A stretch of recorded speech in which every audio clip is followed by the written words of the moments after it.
Hello. This is Morel Bernard with Study Coach UK channel and storytelling. I have a new story. It's about Halloween.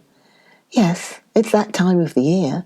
So, let's go and get ready for the party. And before we go to the party, please subscribe to Study Coach UK channel. Please subscribe and please share. Okay, getting ready for the party. "What's Halloween mean, Father?" asked Thomas Brown, as the family was seated at breakfast one morning in late October. "It means the evening before All Saints' Day," answered Father Brown. "Do you remember what fun we had last year, Chuck?" remarked Toad. For Thomas was called Toad by his friends, and Charlie was known as Chuck. "I should say I do," he answered. The Browns had always lived in the town of Merryvale in a large white house, set far back from the street, and not far away was the home of Toad's best friend Reddy and his brother Frank, nicknamed Fat. "We had great fun when I was a boy," resumed Father Brown. "For my birthday anniversary falls on Halloween, and your grandmother would always have me invite the boys in the neighborhood to a party on that night." "Oh, I wish mine weren't 2 days later, or I might have a party too," sighed Toad. "There's no reason, Thomas," said his mother with a smile, "why you can't celebrate your birthday on Halloween if you'd like to." "Oh, Mother, that's fine," cried Toad, jumping up from the table and running around to his mother's place to give her a hearty hug. "You always make things right," he added. "We'd better ask all the fellas in school today," suggested Chuck, "for Saturday is Halloween." Toad lost no time when he reached school that morning in giving his invitation to the party, and all the boys were glad to accept, for they always had a fine time at Toad's house. When Saturday morning arrived, Mother Brown sent Toad off to the barn to get some large red apples. "Be sure they have strong stems," she warned him, "or I shall not be able to use them." The apples had been packed in barrels with plenty of straw to keep them from freezing, and when Toad reached the barn, he pulled out one after another until he thought he had plenty.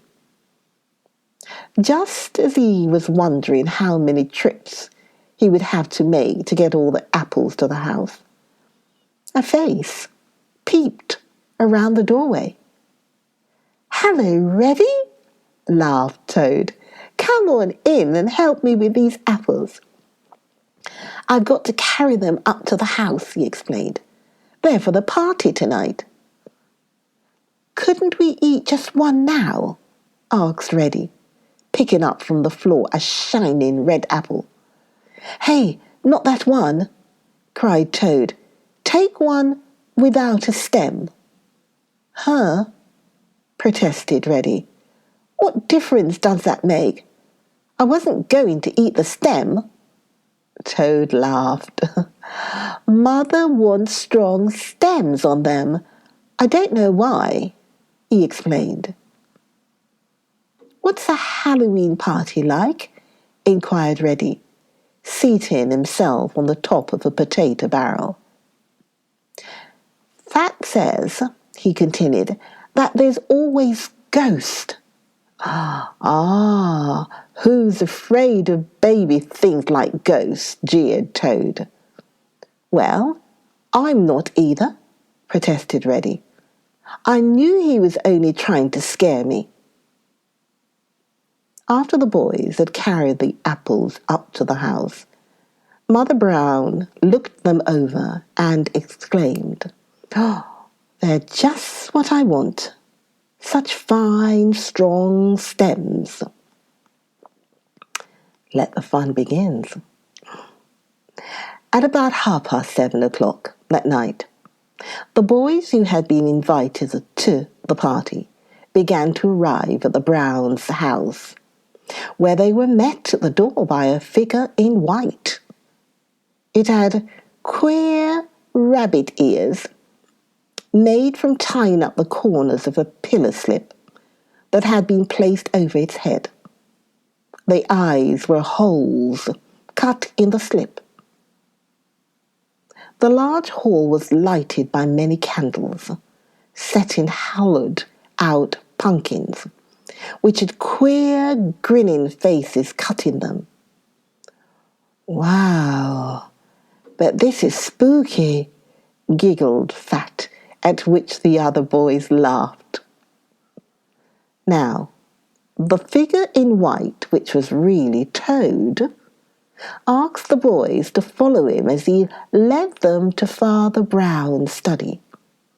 Here, they were met by Chuck, also in white. "Good evening, Mr. Ghost," greeted Reddy, bowing low. "How do?" nodded the ghost, and Chuck could scarcely keep from laughing as he added in a deep voice, "Put on these slips and hurry up," pointing to a pile of them on the floor. "Oh, I know who you are," laughed Fat, "but I won't tell." And he hastened to scramble into a pillar slip, which he twisted around his head until he got the slits for the eyes in the right place. "My ears are longer than yours are," boasted Herbie as he danced about. "All the better to hear you, my dear," laughed Lynn Smith. As all were now ready, Chuck led the queer-looking party of long-eared figures into the library, where they were met by Father and Mother Brown, dressed in black gowns with tall witches' caps on their heads. There was a large black pot hanging in the fireplace, and Mother Brown began to stir something in it with a long iron spoon. Fat walked directly over to the fireplace and peeped into the pot. "If ghosts had noses," he sniffed, "I'd say that smelled awfully good." Father Brown now went about, pinning a number on each boy's back. "What's that for?" asked Hoppy. "Well, you all look so much alike," laughed Mr. Brown, "that I can't tell you apart, and—" After a pause, he said, "There's going to be a prize for this game." "That's great!" shouted Herbie. "Hope I get it." Chuck now left the room, returning a moment later with a huge pumpkin which he placed on a chair in the corner.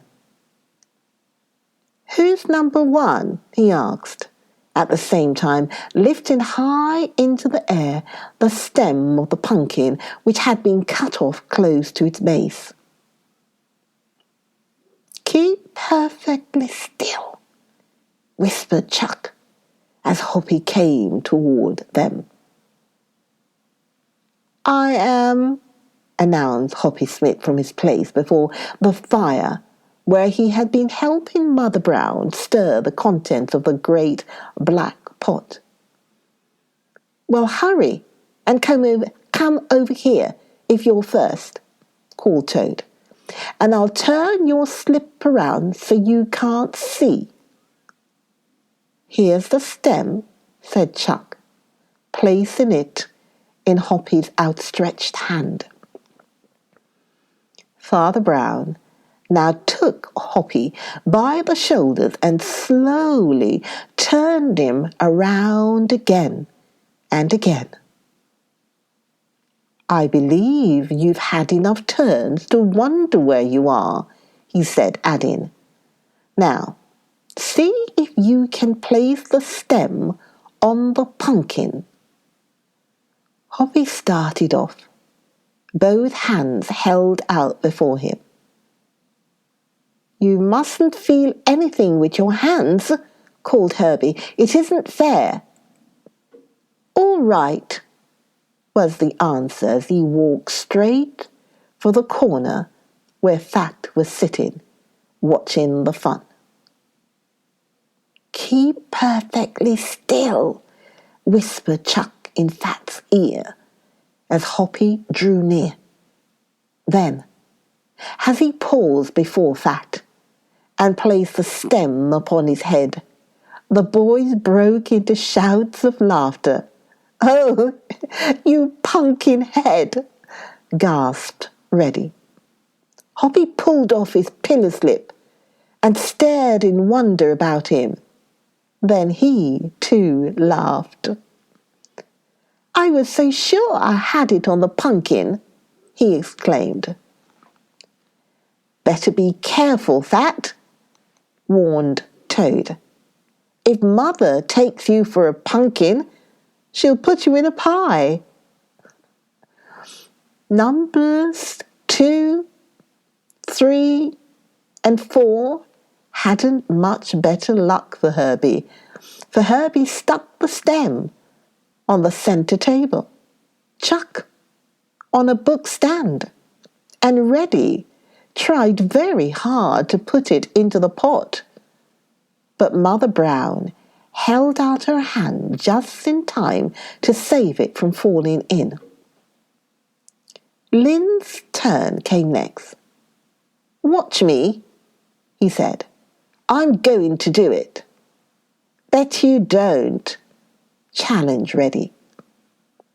Then Father Brown gave him a few quick turns, and away he started. After taking 2 or 3 steps forward, he paused. Then, stretching out his hands, he walked slowly toward the fireplace. When he had reached it, he turned about and faced the room. "Now, I know where I am," he thought. "I'll walk right over to the corner by the door." "Look," whispered Chuck to Herbie. "He knows where he's going, all right." Each boy held his breath as Lynn drew closer and closer to the chair which held the pumpkin. Then, as his knees struck against the edge of it, he stopped and placed the stem on the top of the pumpkin. "Good for you, Lynn!" cried Toad. "I didn't think you could do it." "Oh, it was easy," boasted Lynn. "The heat of the fire told me where the fireplace was. Then, when I turned and faced the other way, I knew I only had to walk to the left to reach this corner." "Here's the prize," announced Chuck, stepping up to Lynn and handing him a box. "Hurry up and open it," cried Hoppy. "We want to see what's in it." And as the lid came off the box, Lynn exclaimed, "A baseball, just what I've been wanting." And he tossed it up into the air. "That's as lively as a cricket," commented Herbie, as he caught the ball and bounced it on the floor.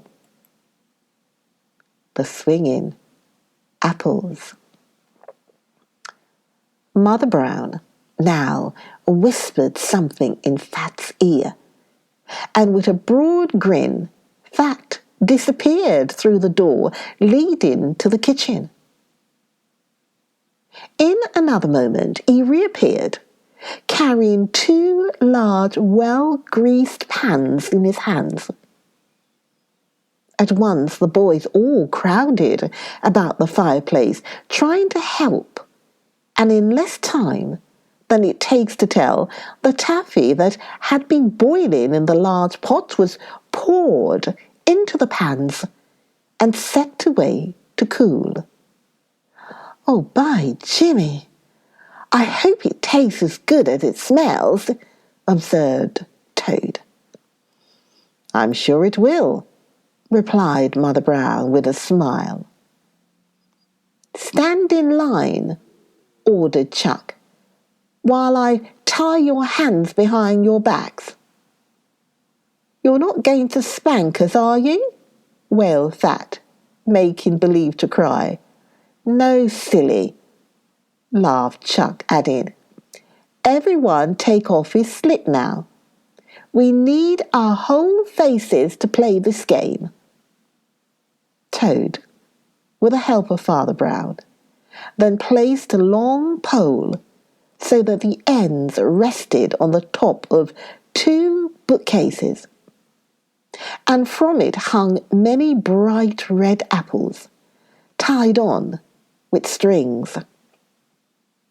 "Now," said Chuck, "the fellow who can take one good bite out of an apple without using anything to steady it with gets a prize." "Me first," cried Herbie. "All right," was the reply. "Go ahead." And Herbie started. At first it seemed very easy, but whenever he got ready to take a good bite, the apple always slipped away. The boys all laughed as Herbie made one dive after another. "Ah, have a bite," cried Reddy. "I picked that one out for you." Herbie then gave the apple a push and stood with his mouth wide open, awaiting the return swing, but instead of getting a bite, the apple landed on his nose. Fat fairly rolled over with laughter, and after a few more attempts, Herbie gave up his place to Lynn Smith. Then Father Brown took Herbie's apple off the string and tossing it to him, said, "Here's the booby prize." Lynn had no better luck than Herbie, although he tried his hardest. The apple always bobbed about his head, rolling away just as he thought he had it. "You're next," called out Toad, as Fat stepped forward towards the apple. "Good evening," said Fat, bowing low. "I've a very empty feeling. Would you like to step inside?" "Ah, hurry up," shouted Reddy. "I want to turn some time tonight." "So do I," chimed in Hoppy Smith. Fat grinned. "Don't be in such a hurry. It never pays," he retorted. Again and again he tried, but did no better than the rest. Hoppy Smith, who followed, had no success. And then came Reddy's turn. Bending down, he brought his face up under the lower end of the apple, and opening his mouth very wide and bringing his teeth together with a quick snap, he succeeded in biting a piece out of the apple. "Dandy!" shouted Toad. "He gets the prize!" And as he handed the winner a box, Reddy opened it and exclaimed, "Oh, it's a knife! That's great! And I needed one too. That's a beauty, declared Herbie. You're lucky, Red. Very lucky. Oh, all right. Why not join me? Join me for more, the continuation of Halloween story, and see what happened. Maybe they're going to have a candy pull. Come back and find out. Join me for the next episode of Halloween Party.